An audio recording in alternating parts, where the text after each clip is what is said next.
देखो, या तो आप मुझे आज से 2.5 साल बाद थैंक यू बोलने वाले हो, या आप रिग्रेट करने वाले हो कि आपने ये वीडियो 2.5 साल पहले क्यों नहीं देखा। Hello cute little rock stars, कैसे हो आप सब। आई होप आप सब बढ़िया हो, जिंदगी मजे में चल रही है। And a big big big congratulations to my CA inter pass out students. आपने बहुत बड़ी जंग लड़ ली है।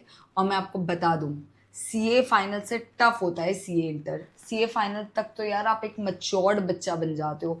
आप मतलब आप में इतनी डिसिप्लिन, आप में इतनी कंसिस्टेंसी आ चुकी होती है ना कि you are ready to fight any Wars.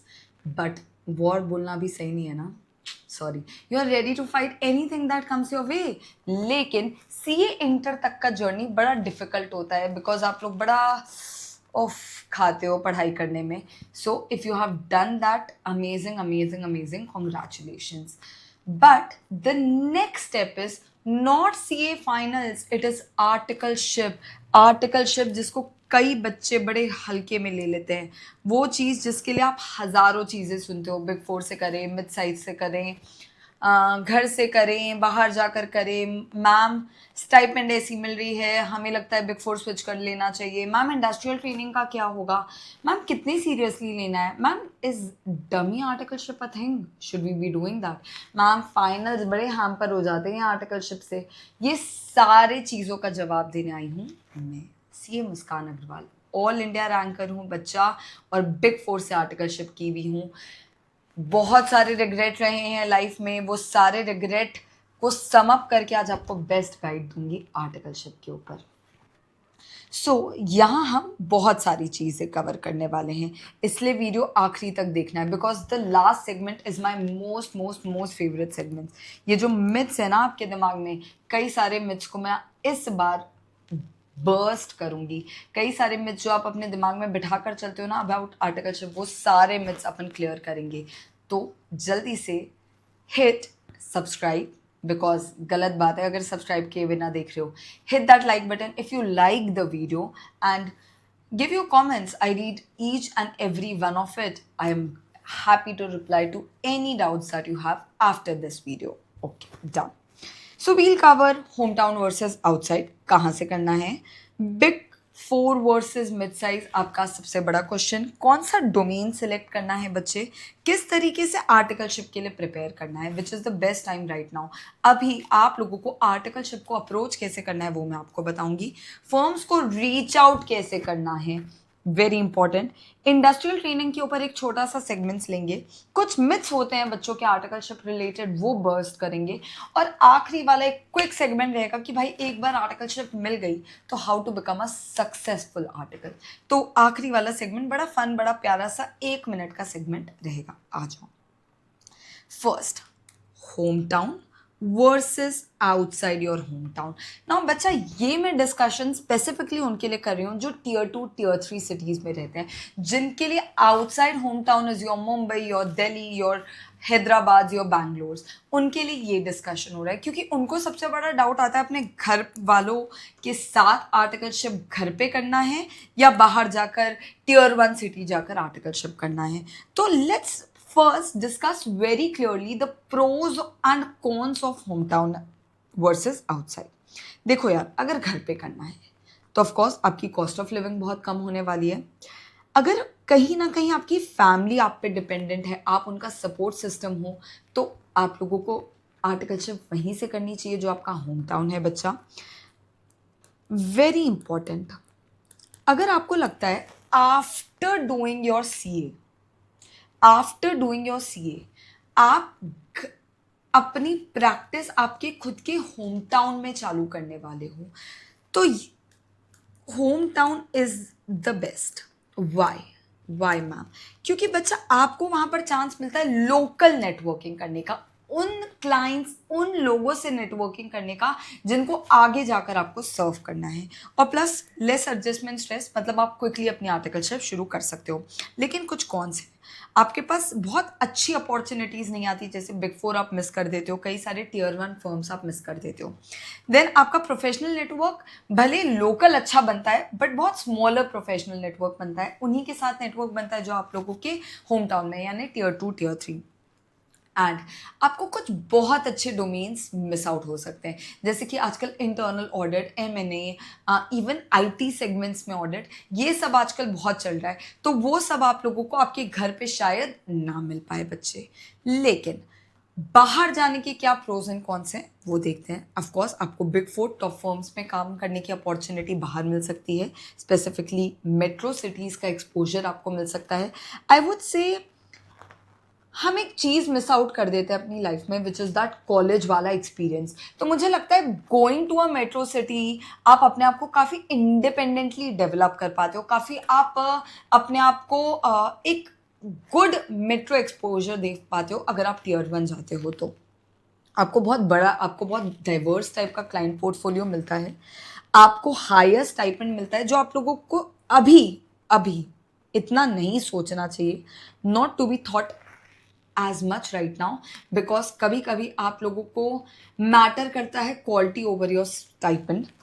And then of course आपको एक पैन इंडिया नेटवर्क मिलता है, जैसे कि मैं PwC पुणे में थी तो मुझे PwC के हर एक सिटी से कहीं ना कहीं नेटवर्किंग मिली थी, ठीक है, जहाँ जहाँ भी PwC है। हाँ, हाई लिविंग एक्सपेंसेस होते हैं, वो कहीं ना कहीं जस्टिफाई हो जाता है with the higher stipend network, higher stipend potential.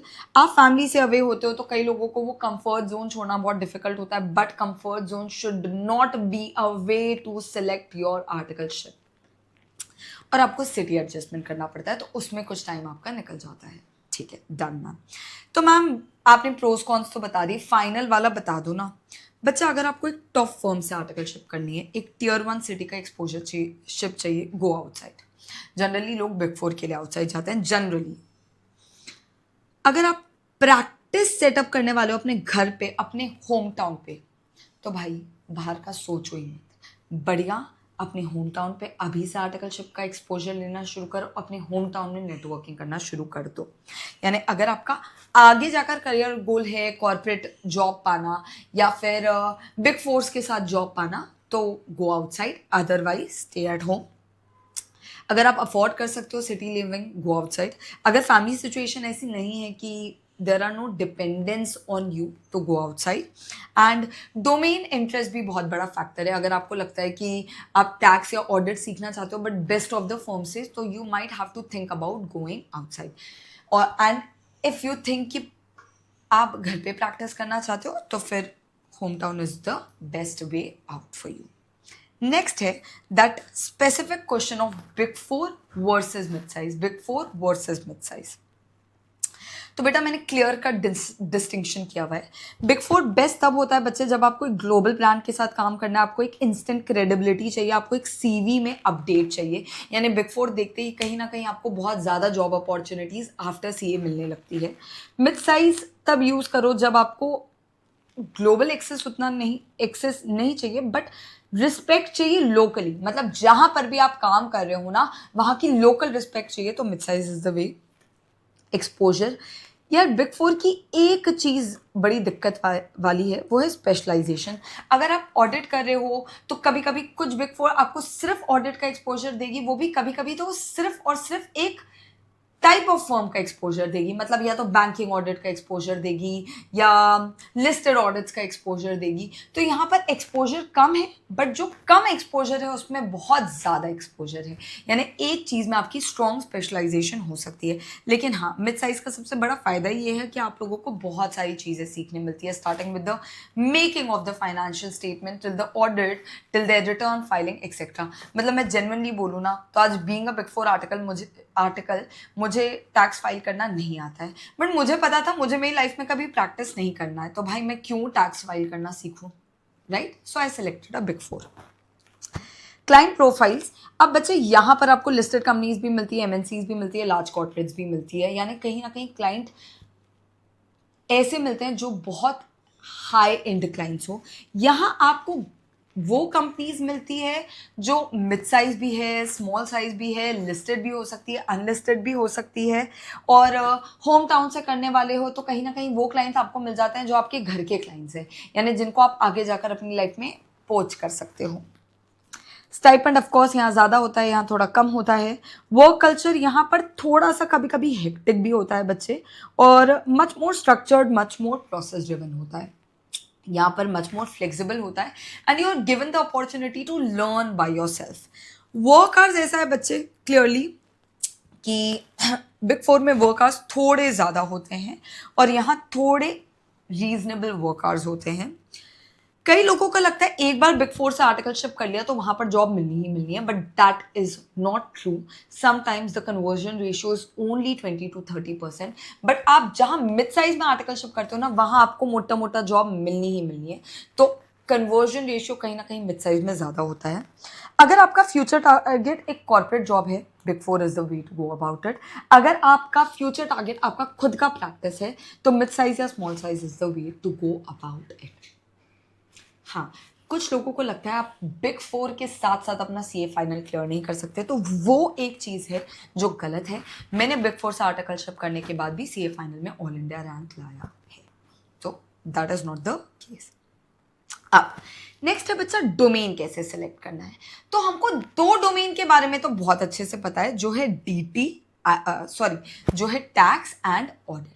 तो बच्चा ऑडिट इज दैट डोमेन जो आपको कहीं ना कहीं हर एक चीज में हेल्प आएगा। मीनिंग ऑडिट में ना आप मोटा मोटा सब देख लेते हो, आप कहीं ना कहीं थोड़ा मोड़ा डीटी आईडीटी भी समझ लेते हो, आप पूरा पीएनएल समझ लेते हो, पूरा फाइनेंशियल स्टेटमेंट समझ लेते हो, आप इंडिया समझ लेते हो, ऑडिटिंग स्टैंडर्ड समझ लेते हो। तो audit helps in CA finals a lot. Plus आप आगे जाकर कुछ भी करना चाहो तो you can go with the base of audit. तो 110% statutory audit is one of the most best domain you can select, क्योंकि इससे आपका आगे आफ्टर सीए बहुत इजी हो जाता है। अंडरस्टूड? डीटी आईडीटी बच्चे वो डोमेन्स हैं जो आफ्टर सीए बहुत हेल्प करते हैं, बहुत ज़्यादा हेल्प करते हैं अगर आपको थोड़ी स्पेशलाइजेशन करनी है कि नहीं यार मैं डीटी का एक्सपर्ट बनना चाहता हूँ, नहीं यार मैं आईडीटी का एक्सपर्ट बनना चाहता हूँ, and not just return filing वाला एक्सपर्ट, यार इनके लीगल एस्पेक्ट, इनके व्हाट डू यू से अपील्स वगैरह देखना, इनके आपको ऐसे क्लाइंट्स मिल सकते हैं ना डीटी आईडीटी में जो कुछ भी देने को रेडी। अगर आप बिग रिफंड्स में काम कर लिए, अगर आपने बिग केसेस इनके हैंडल कर लिए रिलेटेड टू डीटी आईडीटी, तो अगर आप स्पेशलाइजेशन चाहते हो तो this is the way to go about it. कुछ लोगों को ये तीन फील्ड ज़्यादा अच्छे से पता नहीं होता, वो है risk advisory, MNA, IT audits. ये उतने ज़्यादा कॉमन भी नहीं है, हर आर्टिकलशिप फर्म्स ये नहीं देती है, बट आजकल risk advisory meaning internal control check करना, इंटरनल ऑडिट्स करना, कंप्लायंसेस देखना, ये बहुत कॉमन हो गया है। एमएनए बहुत कॉमन हो गया है, जहाँ अपन ड्यू डिलिजेंस देखते हैं, वैल्यूएशंस देखते हैं, ट्रांजैक्शन सपोर्ट देखते हैं, हाई एंड वर्क देखते हैं, basically merger acquisition etcetera. And IT audits or ERP की ऑडिट करना कि भाई आप जो सिस्टम में डाल रहे हो वो क्या वैल्यू निकाल कर दे रहा है, तो आईटी रिलेटेड ऑडिट करना। अब ये तीन बहुत ही ज़्यादा ही स्पेशलाइजेशन वाली चीज़ है बच्चा, और हर फर्म ये नहीं देती है, बट एटलीस्ट आप लोगों को ये पता होना चाहिए ताकि आप लोग इसमें थोड़ा भी इंटरेस्ट रखते हो तो आगे जाकर इसके बारे में सर्च कर लेते हो। I would say audit is a great great great domain, but अगर आपको थोड़ी स्पेशलाइजेशन चाहिए और अगर आपको लगता है आपका इंटरेस्ट एरिया डीटी आईडीटी है, तो you can go into DT और IDT. How should you choose, ये तो टाइप्स हो गए बच्चे, ये तो टाइप्स हो गए मेजर डोमेन्स जो अवेलेबल है। आपको कैसे चूज करना चाहिए, तो आपको आपका स्ट्रेंथ देखना चाहिए बच्चे। अगर आपको लगता है नहीं यार मैं स्पेसिफिकली डीटी या स्पेसिफिकली आईडीटी में बहुत अच्छा हूँ, तो go for DT IDT. And अगर आपको लगता है नहीं यार मुझे अभी सब कुछ देखना है, मेरी स्ट्रेंथ हर चीज़ में, मेरा स्ट्रेंथ नंबर है, तो आप कहीं ना कहीं ऑडिट में जा सकते हो। And then there are internal audits, MNA और आईटी जो आजकल बहुत फेमस हो रहे हैं। तो if your interest area somewhere near these three, तो you can check for specifically those firm जो ये टाइप ऑफ डोमेन आपको देती है। आपको आपका लॉन्ग टर्म गोल जरूर चेक करना चाहिए बच्चे। अगर आपको लगता है कि आप डायरेक्ट टैक्स, इनडायरेक्ट टैक्स में जाना चाहते हो, या अगर आप हर एक चीज़ करना चाहते हो, ऑल टाइप्स, तो ऑल टाइप्स के लिए ऑडिट सिलेक्ट करना अभी सबसे बेहतर होगा। अगर आप कोई स्पेशलाइजेशन करना चाह रहे हो तो डीटी आईडीटी करना अच्छा रहेगा। और अगर बच्चे आप मिड साइज फॉर्म में जा रहे हो तो कहीं ना कहीं आपको सब कुछ का एक्सपोजर एनीवेज मिल जाएगा, देन वहाँ डोमेन सिलेक्शन उतना मैटर नहीं करेगा। बच्चे आपको डिमांड रिसर्च करनी चाहिए। अभी आईडीटी वालों की डिमांड बहुत ज़्यादा चल रही है। अभी आईडीटी वालों की डिमांड बहुत ज़्यादा चल रही है, तो देखो कि 2-2.5 साल बाद किस चीज़ की डिमांड बहुत ज़्यादा होगी और उस हिसाब से भी आपको डोमेन सिलेक्शन करना चाहिए। एंड पता है क्या, ये सब ठीक है, बेस्ट है ये। अपने सीनियर आर्टिकल से बात करो, अपने टीचर्स, अपने पेरेंट्स से बात करो जो सीए वगैरह के फील्ड से रिलेटेड है। उनसे बात करने के बाद, उनसे गाइडेंस लेने के बाद आपको बहुत बड़ी क्लैरिटी आ जाएगी कि which is the best domain for you. मतलब अपने नेटवर्क का ना फुल ऑन इस्तेमाल कर लो वाइल सेलेक्टिंग द डोमेन। कई बच्चे ना एकदम रैंडमली फॉर्म सेलेक्ट कर लेते हैं, अच्छा ये अपॉर्चुनिटी आ रही है, हाय हाय हाय हाय चलो फटाफट से ये अपॉर्चुनिटी ग्रैब कर लेते हैं। अरे नहीं यार, टाइम लो, बट बेस्ट फर्म सिलेक्ट करो after talking to your seniors, teachers, parents etcetera. Done है बच्चा, क्लियर है बच्चे। Domain selection is very very very important. तो हमने क्या क्या बात कर लिया बच्चा, हमने आउटसाइड वर्सेस होम टाउन देख लिया, बिग 4 वर्सेस मिड साइज देख लिया, और डोमेन सिलेक्शन के बारे में हमने थोड़ा बहुत डिस्कशन कर लिया है। नेक्स्ट इज कि भाई मैम ठीक है, हमने सब डिसाइड कर लिया, home town versus outside decide कर लिया, बिग 4 आर्ट मिड साइज सब डिसाइड कर लिया, लेकिन भाई हम आर्टिकलशिप के लिए प्रिपेयर क्या करें? अब now what should be the next step? तो पहले तो बच्चे इंटरव्यू का प्रिपरेशन अगर मैं बोलूं तो थोड़ा सा अपना नॉलेज प्रिपेयर करना शुरू कर दो। मीनिंग वापस से रिवाइज कर लो अपना इंटर का सिलेबस, पूरा नहीं but normal auditing standards, Ind AS, accounting standards, आपके टैक्स रेट्स, आपके जनरल डीटी आईडीटी के बारे में चीज़ें। तो ये बेसिक नॉलेज प्रिपरेशन आप लोगों को पता होनी चाहिए। एंड ये तो हो गई पढ़ाई वाली बातें, ठीक है। आप लोगों को थोड़ा बहुत नॉलेज टैली का, भले आपकी फर्म टैली यूज करती हो या ना हो, उन लोगों को इस चीज से इम्प्रेस हो जाते हैं वो लोग कि भाई आपको टैली का ज्ञान है, मतलब आपने अपने आर्टिकलशिप ज्वाइन करने के लिए कुछ ना कुछ मेहनत की है। तो टैली का ज्ञान होना, एक्सेल का ज्ञान होना, और बच्चे एआई का ज्ञान होना वेरी इंपॉर्टेंट दीज डेज। तो ये आपका हो गया नॉलेज प्रेप वाला सेगमेंट बच्चे। देन आपके थोड़े से सॉफ्ट स्किल्स, कि आपको एक प्रोफेशनल मेल लिखना आना चाहिए, एआई कर देगा। आपको थोड़ी बहुत स्पीकिंग प्रैक्टिस होनी चाहिए क्योंकि आपको एट द एंड जाकर इंटरव्यूज देना है, हो सकता है आपको जीडीज में बैठना पड़े, तो थोड़ा सा अपने आप से बातचीत करना, अपने सीनियर से बातचीत करना, यानी थोड़ा बहुत पब्लिक स्पीकिंग की हैबिट डालना शुरू कर दो। वेरी इंपॉर्टेंट, लिंक्डइन प्रोफाइल बना लो आज। अगर नहीं बना है, ये वीडियो देखते साथ सबसे पहले लिंक्डइन प्रोफाइल बनाओ। यहां भी एआई आपकी जरूर हेल्प कर देगा बच्चे। और नोट्स लेने की आदत रखो, फॉलो अप करने की आदत रखो, क्योंकि अब आपको आर्टिकलशिप में ये चीजें बहुत हेल्प करने वाली है। यहां तो जब आप सीए एंटर कर रहे थे तो मेरे को बोलना पड़ता था, अरे स्क्रिबल कर यार, अरे नोट्स बना यार। बट अब मैं नहीं हूं आप लोग को बताने वाली, आप लोगों को खुद ये चीजें याद रखनी है। एंड बच्चा last in terms of documentation सबसे इंपॉर्टेंट है, सीवी रेडी कर लो बच्चा। एकदम बेसिक सीवी भी चल जाएगा, एकदम बेसिक सीवी भी चल जाएगा। And if you want next interview में इस पे ले लूँगी, बट नेक्स्ट वीडियो में इस पे ले लूँगी, बट बेसिक सीवी, बहुत हैवी सीवी अपन को नहीं चाहिए। आईसीआई आर्टिकलशिप में रजिस्ट्रेशन का process you should know about your forms 102, 103 etcetera.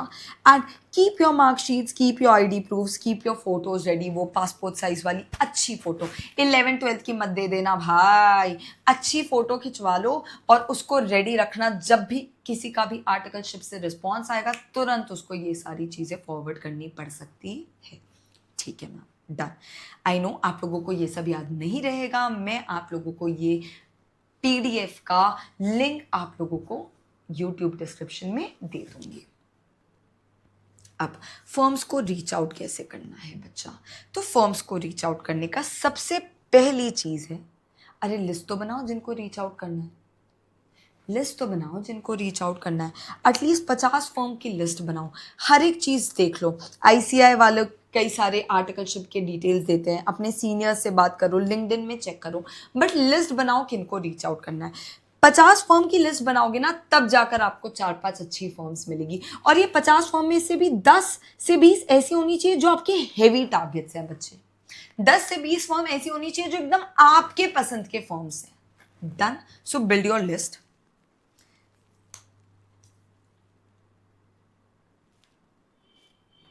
Build your list. Second है बच्चा, आप उन लोगों को, सेकेंड है बच्चा, उनको ईमेल दो, ईमेल करो, कोल्ड ईमेलिंग करो। जिनको ईमेल कर सकते हो उनको ईमेल करो, 50 को ईमेल करो। और ईमेल ऐसा नहीं होना चाहिए, I am very keen to join your firm, please see my resume. अरे नहीं यार, थोड़ा अपना अच्छा इंट्रोडक्शन दो, रैंक आए तो उसके बारे में बताओ, थोड़ा सा बताओ कि हम आपके फर्म को क्यों ज्वाइन करना चाहते हैं। इस सबसे थोड़ी सी उस ईमेल की क्वालिटी बढ़ जाती है बच्चा। थर्ड है ये जो मेल है ये generally Monday to Wednesday send करो बच्चा, क्योंकि मंडे टू वेंसडे सब अपने एक्टिवेटेड मोड में होते हैं, सब अपना ईमेल्स बार बार चेक करते हैं, है ना। और उसके बाद उसके 2-3 दिन बाद उसका फॉलोअप करो। फॉलोअप तुरंत मत कर लेना, उससे डेस्परेशन नजर आती है, बट 2-3 दिन बाद फॉलोअप करना चाहिए। देन बच्चे, आपके इंटरव्यू के लिए प्रिपेयर करना है, लिंक्डइन फुल ऑन यूज करना है। लिंक्डइन का ऐसा इस्तेमाल, मतलब बच्चे जो आपके टारगेट फर्म है ना, उनके लिंक्डइन पे जाओ, वहां पर देखो कि कौन आर्टिकलशिप कर रहा है, कौन ऑडिट के नॉर्मल मैनेजर वगैरह पोस्ट में, उनको मैसेजेस करो, थोड़ी बहुत उनकी तारीफ करो, थोड़े बहुत उनके साथ डिस्कशन करो, और फिर पूछो मैम मैं आर्टिकलशिप चाहती हूँ, क्या आप हेल्प कर दोगे। मतलब लिंक्डइन का इस्तेमाल ना बेस्ट इस्तेमाल है अभी। और हाँ बच्चे, आईसीआई का भी एक आर्टिकलशिप बोर्ड है जो आप लोगों को कहीं ना कहीं आर्टिकलशिप में हेल्प करता है। या आप लोगों की जगह, जैसे हम छत्तीसगढ़ में तो सिकासा, यहाँ का आईसीएआई ब्रांच, इन सबको भी रीच आउट करने से कहीं ना कहीं आप लोगों को हेल्प मिल जाएगी आर्टिकलशिप के फॉर्म्स को रीच आउट करने में। डन बच्चे। एक सैम्पल मेल मैंने यहाँ आपको दिया है, बट ऑफ कोर्स ये एआई का इस्तेमाल करके और एनहांस हो सकता है। ठीक है मैम। अच्छा, इंडस्ट्रियल ट्रेनिंग पे आ जाते हैं बच्चे। अब आप लोगों को पता है in the new syllabus articleship 2 साल का हो गया है और 6 महीने की स्टडी लीव है, ठीक है। तो 2 साल के आर्टिकलशिप में एटलीस्ट 1 साल तो आप लोगों को सीए प्रैक्टिसिंग सीए फर्म के साथ आर्टिकलशिप करना मस्ट मस्ट मस्ट है। उसके बाद आप इंडस्ट्रियल ट्रेनिंग ज्वाइन कर सकते हो। यानी अगर मैं बोलूँ तो इंडस्ट्रियल ट्रेनिंग कब ज्वाइन कर सकते हैं, जो जिन्होंने एटलीस्ट 1 साल ऑफ आर्टिकलशिप कर ली है सीए फर्म के साथ। कहाँ जा सकते हैं इंडस्ट्रियल ट्रेनिंग करने के लिए, किसी भी आईसीआई अप्रूव्ड ऑर्गेनाइजेशंस में जा सकते हैं। कितने पीरियड का होता है, मिनिमम 9 मंथ, मैक्सिमम 12 मंथ्स का होता है। और बच्चे इसके लिए आपको एक नए फॉर्म के बारे में पता होना चाहिए, 104। बट ये बताते बताते मुझे याद आया कि मैंने इंडस्ट्रियल ट्रेनिंग के बारे में ही नहीं बताया। बच्चा इंडस्ट्रियल ट्रेनिंग मतलब, अगर आपको कोई इंडस्ट्री ज्वाइन करनी है after becoming a CA, suppose मैं एक एमएनसी थी एसटी लॉडर कंपनीज, मैंने उनके साथ एफपीएनए रोल ज्वाइन किया था आफ्टर बिकमिंग अ सीए, तो मुझे बहुत रिग्रेट होता है कि मुझे कहीं ना कहीं इंडस्ट्रियल ट्रेनिंग कर लेनी चाहिए थी। यानी आपको इंडस्ट्री का एक्सपीरियंस सीए बनने से पहले ही हो जाता है, यानी आपको प्रॉपर कॉर्पोरेट एक्सपीरियंस मिलता है। सीए प्रैक्टिसिंग वाला एक्सपीरियंस नहीं, एक्चुअल कॉर्पोरेट एक्सपीरियंस मिलता है, एफपीएनए रोल्स का एक्सपीरियंस, पीएनएल समझने का एक्सपीरियंस, एक इंडस्ट्री समझने का एक्सपीरियंस मिलता है थ्रू इंडस्ट्रियल ट्रेनिंग। तो जिनको पता है कि भाई आगे जाकर ना मैं सीए प्रैक्टिस नहीं करना चाहता, मैं इवन ऑडिटिंग फर्म्स नहीं ज्वाइन करना चाहता, मैं कॉर्पोरेट फर्म ज्वाइन करना चाहता हूं, तो उनके लिए industrial training should definitely be in their list. Understood बच्चा, अंडरस्टूड, ओके ठीक है ma'am, understood.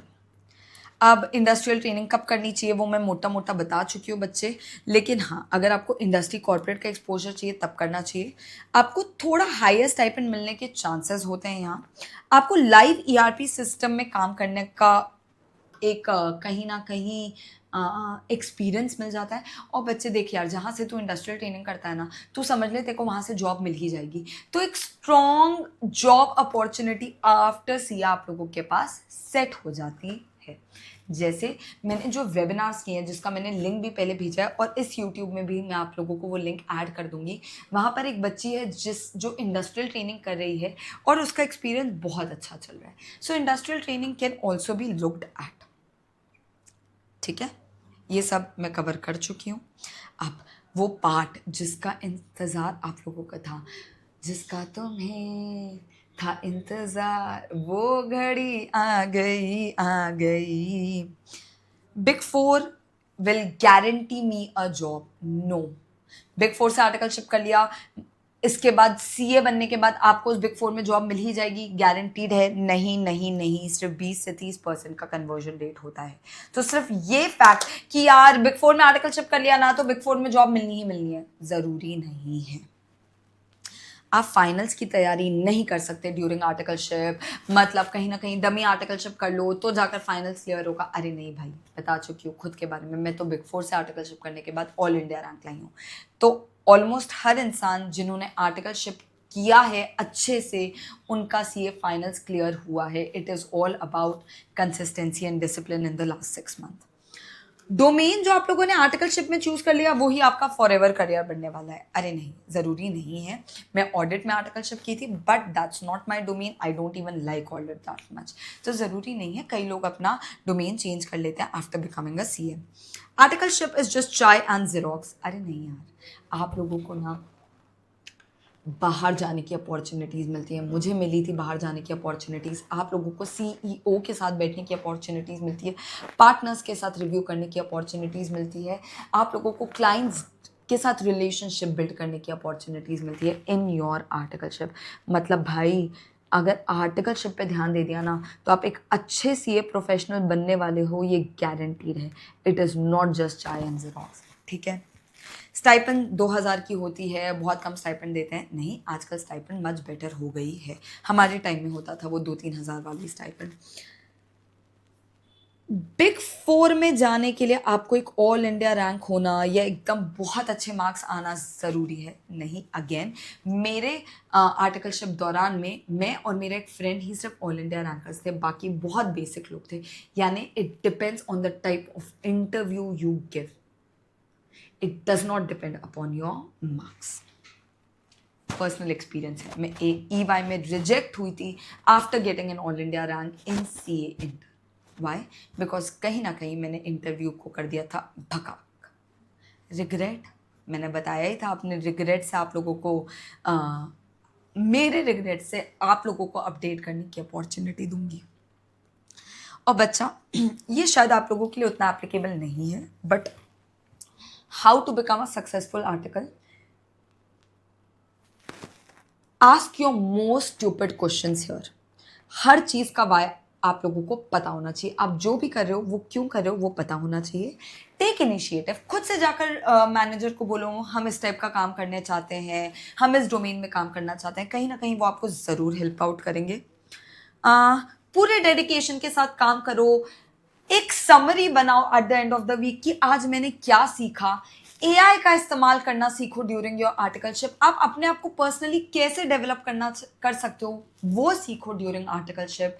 Try to make networks during articleship. बच्चा, हम भूल जाते हैं कि यार एक स्माइल कर दिया ना अपने पार्टनर को रोज, तो वो आपको जरूर याद रखेगा और वो कहीं ना कहीं आपको आगे बहुत हेल्प करेगा। So try to build great networks with your client, with your seniors, with your directors, with your partners. That will help out in your career a lot. तो इसके बारे में मैं ज़्यादा बात नहीं करूंगी, बट जो मैंने अभी 5-6 चीज़ बोली है ना, वो एकदम रामबाण है to clear to become a successful article. I hope ये वीडियो आप लोगों के लिए हेल्पफुल था। Take a quick decision now and याद रखना, आर्टिकलशिप आप लोग बिना ITOTC कंप्लीट किए बिना नहीं दे सकते। तो फटाफट से ITTOC कंप्लीट कर लो। एंड 2-4 चीज़ें, cold mailing to each and every firm, very important. Use all your references right now. Big Four hectic है, फाइनल क्लियर नहीं होगा, सारे मिथ हैं, मेरा बहुत अच्छा एक्सपीरियंस रहा था। और यार अगर अपने घर से आर्टिकलशिप कर रहे हो, अपने होम टाउन से आर्टिकलशिप कर रहे हो, तो जॉइन थिंग्स लाइक सिकासा, make local networks, use local networks as much as possible. तभी तो फायदा है ना बाहर नहीं जाने का। I hope this video was helpful, and if you have liked this video, बच्चे एक like, एक share, एक subscribe ज़रूर करना, it helps us a lot. Thank you so much. Bye.